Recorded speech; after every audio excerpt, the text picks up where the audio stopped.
Hello students, कैसे हैं आप सब। आई होप आप सभी अच्छे होंगे। हमारा फोस्फाजीन्स की हमने फिजिकल प्रॉपर्टी पढ़ ली थी और कुछ केमिकल प्रॉपर्टीज़ भी पढ़ी थी। सिलिकॉन्स हमारा कंप्लीट हो गया है, फोस्फाजीन्स हमारा चल रहा था, उसमें हम उसकी कुछ प्रॉपर्टीज़ आज डिस्कस करेंगे।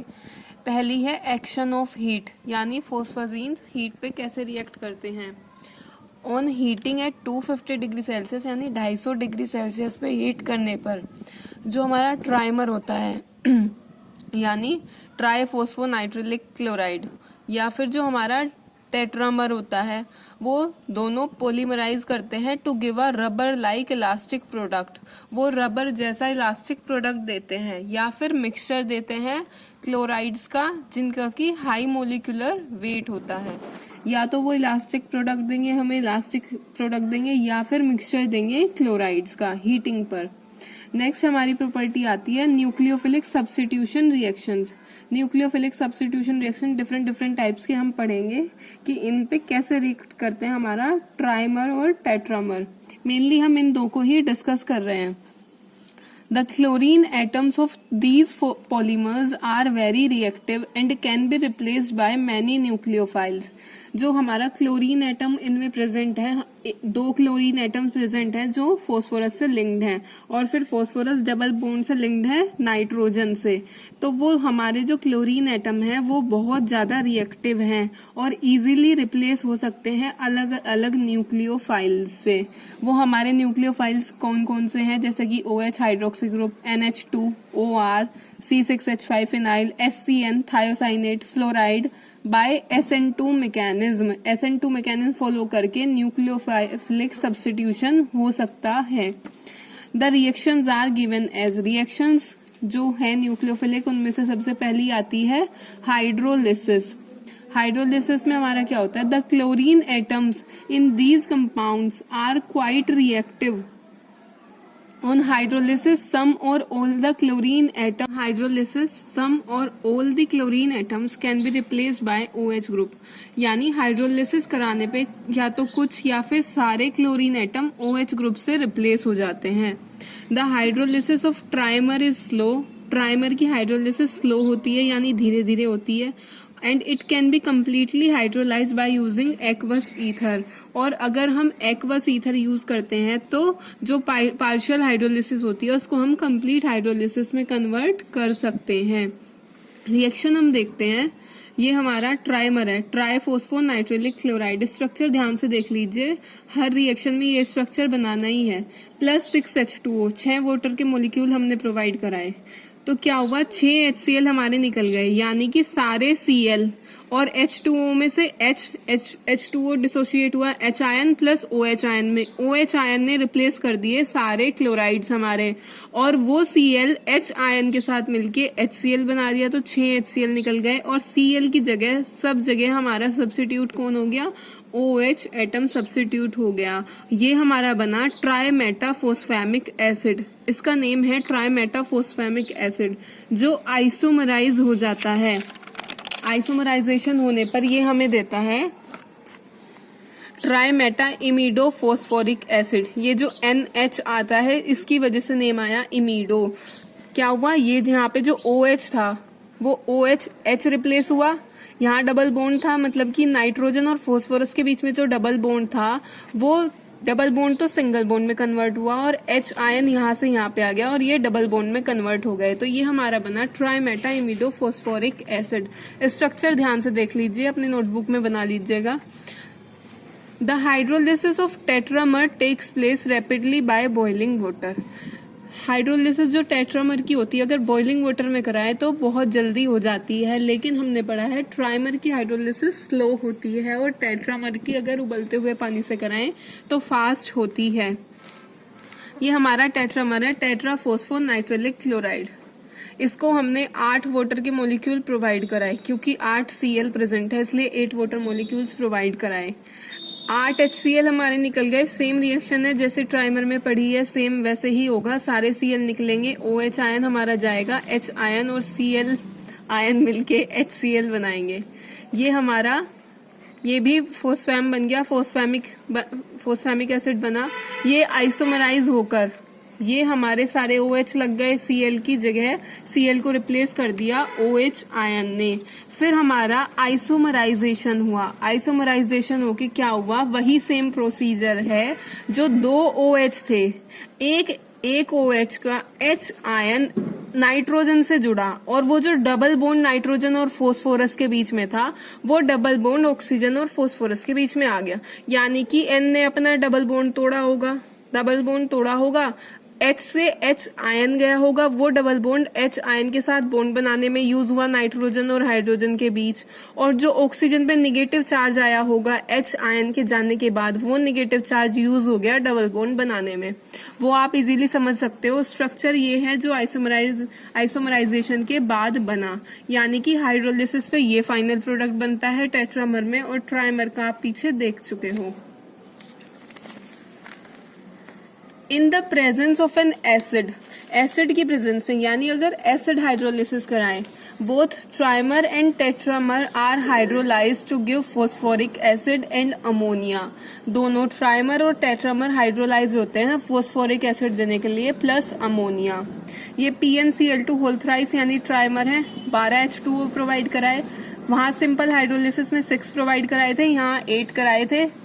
ये हमारा phosphoric acid ammonia plus 6HCl, यहाँ पे 4 मोलिक्यूल बने फॉस्फोरिक एसिड के, 4 अमोनिया के, 8HCl बने। बैलेंस कर सकते हैं इक्वेशन को, सिर्फ फॉस्फोरिक एसिड अमोनिया बनेगा, HCl बनेगा। नेक्स्ट आती है एक्शन विद अमोनिया। अमोनिया के साथ कैसे रिएक्ट करते हैं हमारे फॉस्फोनाइट्रिलिक क्लोराइड्स। ट्राइमर और tetramer reacts with ammonia to give products such as P3N3NH2 whole 6 or P4N4NH2 whole 8 which lose 3 or 4 molecules of ammonia forming phospham। यानी कि जब हमारे ये अमोनिया से रिएक्ट करते हैं तो पहले P3N3NH2 whole 6 बनाएंगे या फिर P4N4NH2 whole 8 बनाएंगे। उसके बाद इनमें से अमोनिया निकल जाएगी। ट्राइमर में से 3 मोल निकलेंगे और टेट्रामर में से 4 मोल निकलेंगे अमोनिया के, और फोस्फेम हमारा बन जाएगा।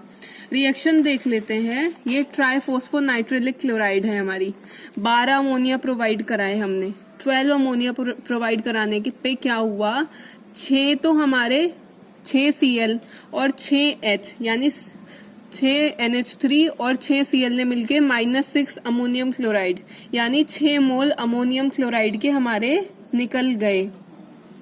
6 मोल अमोनियम क्लोराइड के निकलने के बाद हमें मिलता क्या है, जो हमारा प्रोडक्ट बनता है वो ये बनता है, सारे Cl हटे और NH2 उनकी जगह पे आ गया, यानी NH2 ने Cl को रिप्लेस कर दिया, या फिर कह सकते हैं Cl का सब्स्टिट्यूशन हो गया NH2 के थ्रू। ये अब क्या हुआ, ये जो हमारा NH2 आया 6 पोजीशन पे, बना क्या, P3N3NH2 होल 6। इसमें से 3 अमोनिया के मॉलिक्यूल निकल जाएंगे। 3 अमोनिया के मॉलिक्यूल निकलने पे जो हमारा प्रोडक्ट बनता है वो ये है, फोस्फेम हमारा प्रोडक्ट बना। क्या हुआ, सब सेम है, बस NH2, 3 अमोनिया के मॉलिक्यूल निकले, डबल बॉन्ड NH आ गया, यानी कि यहाँ से एक H गया होगा और NH2 गया होगा, तो NH3 निकला। एक NH3 इधर से, एक NH3 इधर से, यानी इधर एक फोस्फोरस पे से एक NH3 जा रहा है, बचता क्या है, NH2 बचेगा, सॉरी NH बचेगा, और वो डबल बॉन्ड से लिंक हो जाएगा नाइट्रोजन। तो सब जगह एक एक NH बना, हर फोस्फोरस पे से हमारा एक NH3 इवॉल्व हो जाता है। ये हमारा बना फोस्फेम। सेम रिएक्शन होगी टेट्रामर के साथ। ये हमारा है टेट्राफॉस्फोनाइट्रिलिक क्लोराइड यानी फॉस्फोनाइट्रिलिक क्लोराइड का टेट्रामर। इसको हमने 16 अमोनिया प्रोवाइड कराई। 16 अमोनिया प्रोवाइड कराने पे 8 अमोनियम क्लोराइड के मॉलिक्यूल्स निकल गए। सारे जितने भी हमारे Cl थे सबको रिप्लेस कर दिया किसने, NH2 ने। सेम प्रोसीजर है रिएक्शन का, जितनी भी हम रिएक्शंस पढ़ेंगे दोनों के लिए पढ़ेंगे, सेम ही प्रोसीजर यूज होगा। NH2 ने रिप्लेस कर दिया Cl को। अब क्या होगा, हर फोस्फोरस पे से एक अमोनिया हमें निकालना है, यानी NH2 और एक H पे से जाएगा तो NH3 बन जाएगा, ये डबल बॉन्ड से लिंक हो जाएगा। सेम यहाँ होगा, ये भी यहाँ भी यहाँ भी, तो हमारे 4 अमोनिया के मॉलिक्यूल निकल जाएंगे और जो प्रोडक्ट मिलेगा वो इस तरीके का मिलेगा। ये हमारा प्रोडक्ट है। P double bond NH, P double bond NH, P double bond NH, P double bond NH, ये प्रोडक्ट है। स्क्रीनशॉट ले सकते हैं आप।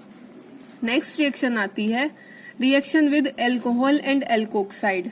एल्कोहल और एल्कोक्साइड के साथ कैसे रिएक्शन देते हैं। Phosphonitrilic chlorides react with alcohol and alkoxide when chlorine atoms are replaced by alkoxy groups. Alcohol और एल्कोक्साइड के साथ क्या होता है, क्लोरीन एटम को कौन रिप्लेस करता है, एल्कोक्सी ग्रुप रिप्लेस करते हैं। The product then isomerises at 200 degree Celsius, और फिर जो प्रोडक्ट बनता है वो 200 डिग्री सेल्सियस पे आइसोमराइज हो जाता है। रिएक्शन देखते हैं।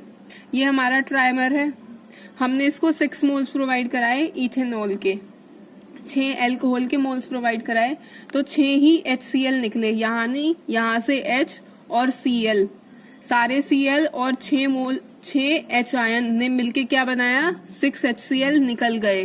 प्रोडक्ट क्या बना हमारा, सारे Cl को रिप्लेस कर दिया इथॉक्सी ग्रुप ने, OC2H5 OC2H5 OC2H5, सब जगह OC2H5 हमारा आ गया।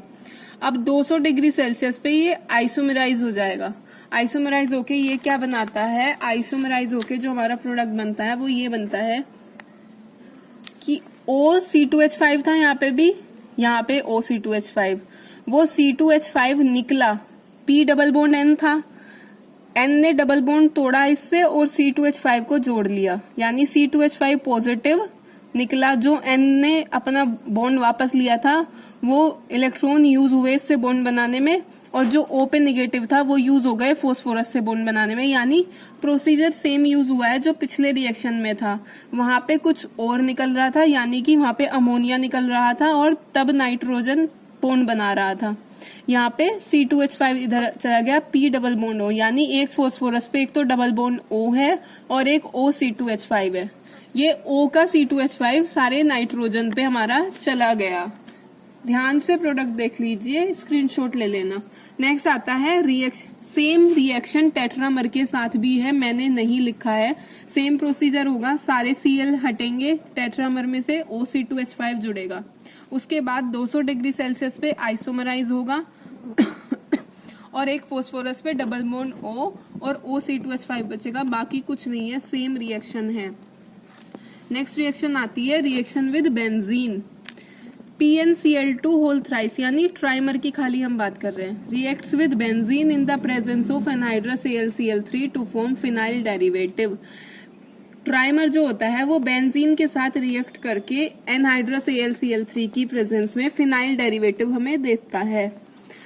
एक तरीके से फ्रीडल क्राफ्ट रिएक्शन है, Friedel craft alkylation, alkyl group जुड़ता है, सेम ऐसा सा ही रिएक्शन है।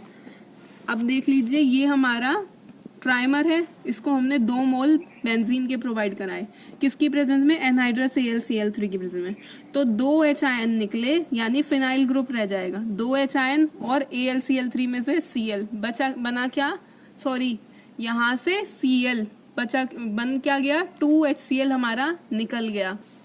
वो जो 2 Cl निकले जहां से भी, वहां पे कौन जुड़ जाएगा, C6H5, यानी न्यूक्लियोफिलिक अटैक हो गया, Cl निगेटिव निकला होगा और C6H5 निगेटिव जुड़ गया, फिनाइल जुड़ गया, तो ये क्या बना, डाइफिनाइल डेरिवेटिव। फिर से 2 6 2 बेंजीन के मोल और एनहाइड्रस AlCl3 की प्रेजेंस में प्रोवाइड कराए, फिर से 2 HCl निकलेंगे, यानी इस बार जहां से Cl निकले वहां पे फिनाइल ऐड हो जाएगा, क्या बन गया, टेट्राफिनाइल डेरिवेटिव बन गया। वापस से हमने बेंजीन से रिएक्शन कराया एनहाइड्रस AlCl3 की प्रेजेंस में, तो इस बार क्या हुआ, वो टेट्रा डेरिवेटिव था, ये हेक्सा बन जाएगा, सारे Cl फिनाइल ग्रुप से रिप्लेस हो गए। ये बेंजीन के साथ रिएक्शन देता है ट्राइमर हमारा। बाकी की रिएक्शंस हम नेक्स्ट वीडियो में पढ़ेंगे। Thank you.